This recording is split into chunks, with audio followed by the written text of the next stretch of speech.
Será que é possível sobreviver ao naufrágio de um submarino?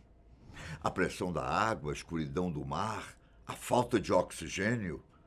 Só por meio de um milagre, não é não? Era a Segunda Guerra Mundial. E um submarino britânico acabou colidindo com uma mina, que matou todos a bordo. Apenas um homem conseguiu sair com vida. Mas a história dele era tão absurda que quase ninguém acreditou. Será que é possível? Aqui é Ivan Lima e você é muito bem-vindo ao nosso canal. A noite do dia 6 de dezembro de 1941 foi bastante turbulenta para a tripulação do submarino HMS Perseus. A Segunda Guerra Mundial ocorria a todo vapor e o Perseus patrulhava o mar Mediterrâneo quando atingiu uma mina italiana. Para a época, o naufrágio desse tipo de embarcação não era uma notícia tão surpreendente. Na guerra, 2/5 dos submarinos que passaram pela região acabaram afundando. E, infelizmente, o que era mais comum dessas tragédias é que toda a tripulação acabasse morrendo. Depois de atingir a mina, não demorou muito para que Perseus fosse para o fundo do mar, com os 59 membros da tripulação e 2 passageiros. E um desses passageiros era um homem chamado John Capes. Só que através de uma escotilha, ele conseguiu escapar do próprio túmulo e nadou bastante para chegar em uma ilha. Mas aí é que está o problema. No decorrer de todo o conflito, foram registradas apenas 4 fugas de submarinos britânicos. E a de John era a mais incrível de todas. E também a que gerou mais controvérsias. Por mais de 50 anos, uma pergunta ficou martelando na mente das pessoas. Será que ele realmente estava no submarino? Bom, você precisa saber que entre as causas do naufrágio desse tipo de embarcação estavam bombardeios no ar, cargas de profundidade lançadas por outros submarinos e as colisões com minas. Ou seja, era quase impossível sobreviver, ainda mais usando escotilhas que eram fechadas por fora para evitar que fossem abertas quando uma carga de profundidade atingisse o submarino. John apenas se viu no meio do conflito por conta de um acidente de carro, no início de 1941. Bom, ele estava na ilha de Malta quando seu veículo colidiu com uma carroça e precisou comparecer ao tribunal. Com a demora na resolução do caso, John foi liberado para servir seu país na guerra e acabou sendo chamado para trabalhar a bordo do submarino HMS Thrasher, como engenheiro na sala de máquinas. Mas John tinha algumas pendências legais para resolver e acabou sendo liberado em setembro daquele ano para retornar à ilha de Malta e continuar o seu caso no tribunal. O problema era que a ilha estava sofrendo um cerco tanto dos italianos quanto dos alemães.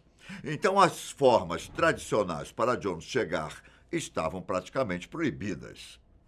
Por causa disso, ele foi levado por um serviço conhecido como tapete mágico, que consistia basicamente em submarinos britânicos sendo usados para levar material de guerra e suprimentos para lugares ao redor do Mediterrâneo. Inclusive, aquela região era uma das mais perigosas da Segunda Guerra Mundial, cheia de submarinos de ambos os lados do conflito, tentando destruir um ao outro. Semanas depois, John conseguiu resolver seus problemas na justiça e, finalmente, pôde ir embora de Malta. Bom, no dia 26 de novembro, ele pegou uma carona com o submarino HMS Perseus até Alexandria, no Egito, onde poderia voltar aos serviços a bordo do Thrasher. Como John era apenas um passageiro na ocasião, acabou que o nome dele não foi colocado nos registros do submarino. Ao menos foi o que ele disse quando o acusaram de mentir toda a história. Só que antes de chegar ao destino, Perseus passaria alguns dias patrulhando algumas ilhas gregas. Foi então que o fatídico 6 de dezembro chegou. Era noite e o submarino estava quase na superfície, recarregando as baterias. Um pouco distante da costa de Cefalônia, quando uma grande explosão tomou conta de Perseus. Naquela hora, John estava tranquilo em um beliche improvisado, feito em cima de um tubo de torpedo vazio, bem na parte de trás da embarcação.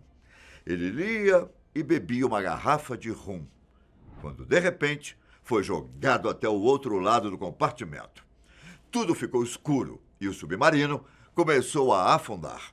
Por mais que estivesse com dor, John percebeu que ainda conseguia ficar de pé e tratou de procurar uma lanterna para tentar se salvar da morte certa. Com o ar cada vez mais escasso, ele caminhou até a sala de máquinas em busca de sobreviventes. Mas tudo o que achou foi destruição e corpos mortos. John até tentou sair do compartimento, mas a porta estava travada pela pressão que a água fazia do outro lado. No meio do caminho, ele encontrou 3 mecânicos que, mesmo feridos e assustados, o seguiram de volta para o quarto improvisado. Como John relatou tempos depois, ele trancou a porta e deu o restante de rum aos outros homens para que eles deixassem o medo de lado. A sorte de todos foi que John ainda conseguiu encontrar 4 trajes de mergulho, feitos de borracha e ainda com pequenos tanques de oxigênio e óculos de proteção. Enquanto ajudava os sobreviventes a vestirem a roupa, John tentou bolar um plano para escapar. Afinal, o medidor de profundidade indicava que o submarino estava a 82 metros de profundidade e o traje especial tinha oxigênio suficiente apenas para 30 metros. John sabia que, mesmo se eles conseguissem sair da embarcação, seria praticamente impossível chegar até a superfície com vida. Mas, se eles ficassem no fundo do mar, a morte era uma certeza ainda maior. Tempos depois, foi descoberto que o medidor estava com problema. E o submarino, na verdade, estava a 52 metros de profundidade. Ainda é muito, mas aumentava um pouco as chances de sobrevivência. Para escaparem, John usou uma chave inglesa para soltar os parafusos que mantinham a escotilha fechada. Mas, para fazer isso, ele precisava igualar a pressão do compartimento com a pressão externa. Foi então que ele usou um sinalizador do submarino para abrir uma válvula e deixar a água entrar. Lentamente, eles ficaram submersos e John contou que fez questão de garantir que cada um deles estivesse conectado com os tanques de oxigênio antes de abandonarem o submarino. Uma etapa da fuga estava concluída, mas eles ainda tinham que passar por outra mais difícil, a subida. Eu não sei se você sabe, mas em mergulhos de grandes profundidades, nós não podemos retornar para a superfície de uma vez, pois isso pode gerar a chamada doença de descompressão, que causa bolhas no corpo e, em casos extremos, a morte. Só que John e os outros sobreviventes não tinham oxigênio suficiente para pensar nisso. Ele contou que as rápidas mudanças de pressão o fizeram sentir uma dor dilacerante no peito, como se seus pulmões e o restante do corpo fossem explodir. John diminuiu a velocidade da subida, mas ainda assim achou que não fosse sobreviver. Só que, de alguma forma, enquanto sentia uma agonia terrível, ele chegou até a superfície vivo e consciente. Mas só ele, infelizmente. Seus companheiros não sobreviveram à subida. E John ainda corria risco de vida, já que não era nada seguro ficar flutuando no mar, principalmente em tempos de guerra. Mesmo na escuridão, ele viu alguns penhascos brancos ao longe e improvisou um colete salva-vidas com o seu respirador para nadar em direção à terra firme. Segundo John, foram cerca de 6 horas nadando até chegar à praia de Cefalônia, onde foi encontrado inconsciente por 2 pescadores no dia seguinte. Finalmente, um pouco de paz, certo? Não, nada disso. A ilha estava sendo comandada pelos italianos na época, que saquearam os recursos da população. Foi nesse contexto que John passou 18 meses por lá, escondido em vários lugares para não ser encontrado pelos inimigos e alimentado pelas pessoas com o pouco que tinham. Além de perder 32 quilos enquanto estava em Cefalônia, ele ainda pintou o cabelo de preto para não chamar muita atenção. Depois de 1 ano e meio, um grupo resistente conseguiu passar uma mensagem para os britânicos informando a situação de John.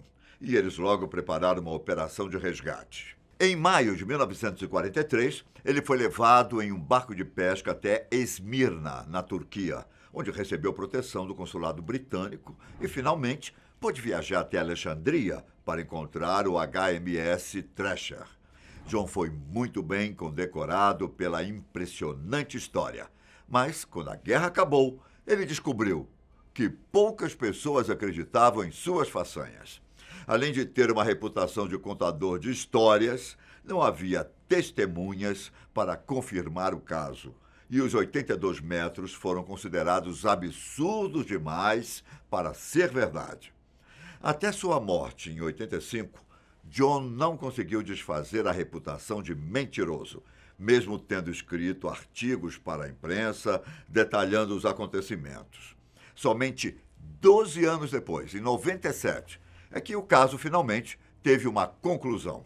Uma equipe de mergulhadores gregos encontrou os restos do HMS Perseus na costa da Cefalônia e, ao investigarem bem de perto, lá estavam o buraco causado pela explosão da mina, tanto a válvula quanto a escotilha traseiras abertas e, o mais curioso, uma garrafa de rum. John não presenciou esse momento, mas tenho certeza que ele ficaria feliz em saber que, desde então, se tornou um verdadeiro herói no Reino Unido. A todos vocês, um forte abraço e até mais. Tchau!